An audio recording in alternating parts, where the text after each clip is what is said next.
Oi, eu sou o professor Feliciano e nessa postagem nós vamos conversar sobre as várias tentativas de golpe, em específico, a que ele tentou com os comandantes militares. Em janeiro, fevereiro de 2020, havia a greve da PM no Ceará. Naquela greve já era um esboço de tentativa de golpe.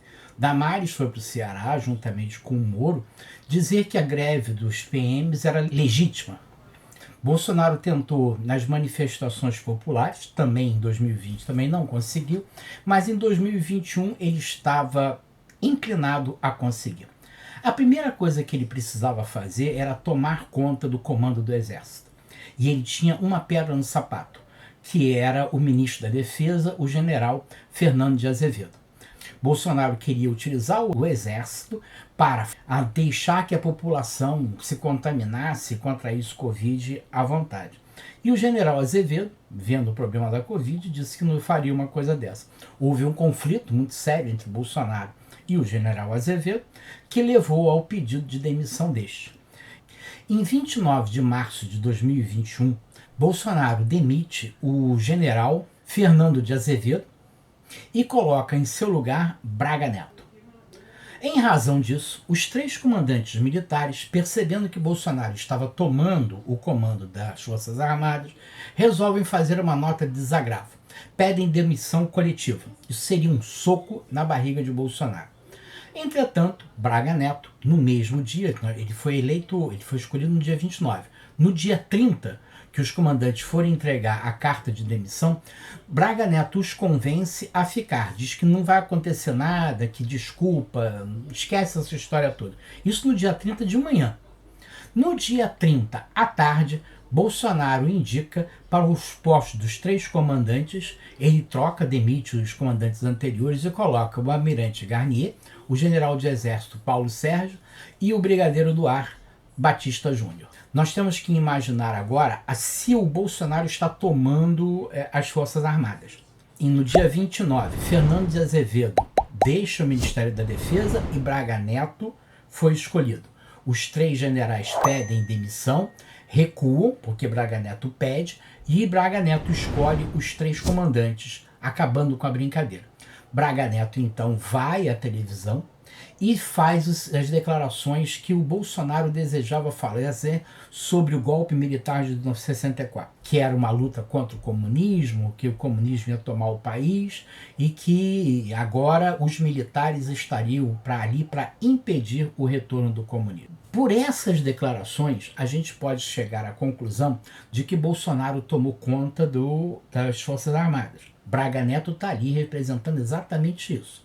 Mas quando você analisa as atitudes do comandante do Exército, por exemplo, Paulo Sérgio faz declarações dentro do comando determinando que os militares se vacinem, usem máscara e não divulguem fake news. Ora, uma atitude dessa não se coaduna com a atitude de um bolsonarista maluco e radical.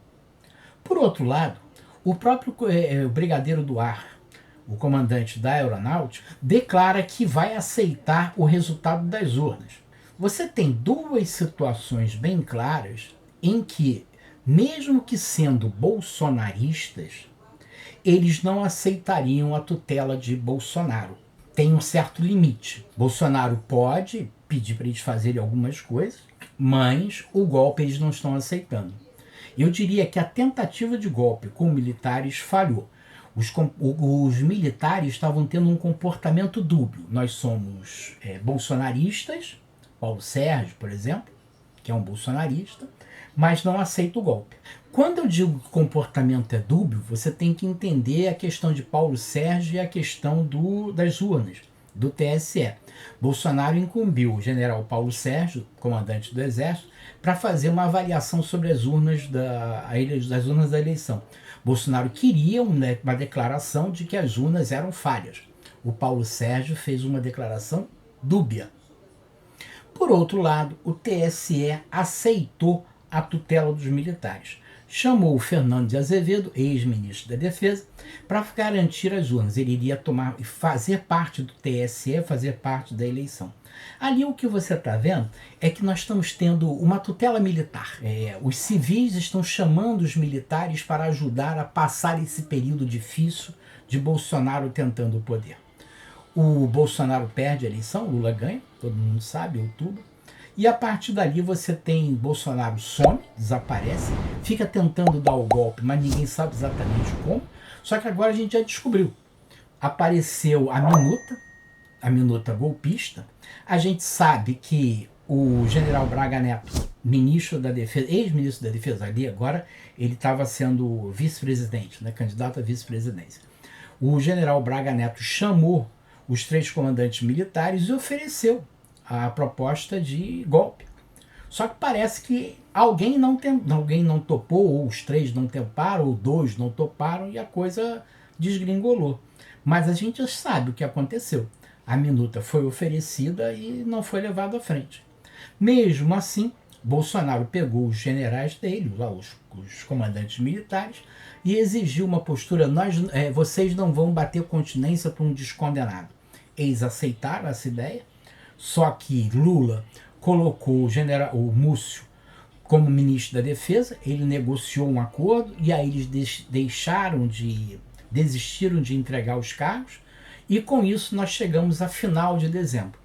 Em 8 de janeiro de 2023 aconteceu o golpe. O golpe que foi efetuado, mas não teve êxito, o golpe se perdeu, porque os militares deviam estar esperando que os manifestantes tomassem a coisa e aí eles fossem ser chamados. O Múcio fez a mesma coisa da tutela civil pelos militares, ofereceu a Lula uma GLO, Lula não aceitou, Lula colocou um interventor civil, e a partir dali você vê que o golpe foi tentado, mas não foi efetivado. Os resquícios do 8 de janeiro continuaram, porque a gente sabe hoje de várias atitudes que são absurdas, como, por exemplo, o comandante militar de Brasília colocou uma barreira de soldados e uma barreira de tanque para impedir a prisão dos manifestantes, dos golpistas que estavam retornando para o acampamento militar. Inclusive permitiu a fuga quando a polícia, no dia seguinte, conseguiu invadir para tentar prender os golpistas. Isso aí houve novamente uma crise. O Múcio tentou novamente fazer a tutela militar, mantendo o comandante, mas Lula percebeu que isso era impossível e finalmente, no dia agora, sexta-feira, quinta-feira, o general Arruda, que era o comandante militar escolhido agora em dezembro por Lula, né, indicação de Múcio, perdeu o posto e entrou um novo general, o general Thomas Miguel Paiva, que parece que é um democrata. O que nós percebemos nessa história é que Bolsonaro tentou, não só uma vez, mas diversas vezes dar o golpe. Eu já contei lá no início que o primeiro golpe que ele tentou foi na greve da PM no Ceará. Ele tentou novamente com os manifestantes em 2020, mas a Covid impediu. Em 2021 foi um golpe militar. Ali em março de 2021, o Bolsonaro tentou um golpe militar, mas não conseguiu porque os comandantes pediram demissão, o Braga Neto teve que escolher correndo e ele não pôde escolher muito bem. Tanto o Paulo Sérgio, como por exemplo o brigadeiro da Aeronáutica, não me parecem dispostos a dar um golpe. Pode ser bolsonaristas, mas dispostos a dar um golpe não. Nesse sentido, o que a gente percebe é que o golpe foi tentado por diversas vezes ao longo dos 4 anos, mas Bolsonaro não conseguiu. Diga-se de passagem, agora com a eleição de Lula, eu acho que um personagem que todo mundo tem que olhar com muita atenção e muito carinho é Janja. Janja está ajudando Lula a ser mais incisivo em determinadas atitudes. Eu sou o professor Feliciano, agradeço por ter visto a postagem. Se gostou, deixe um like e compartilhe. E, por último, estamos juntinho, lutando por um Brasil justo e inclusivo.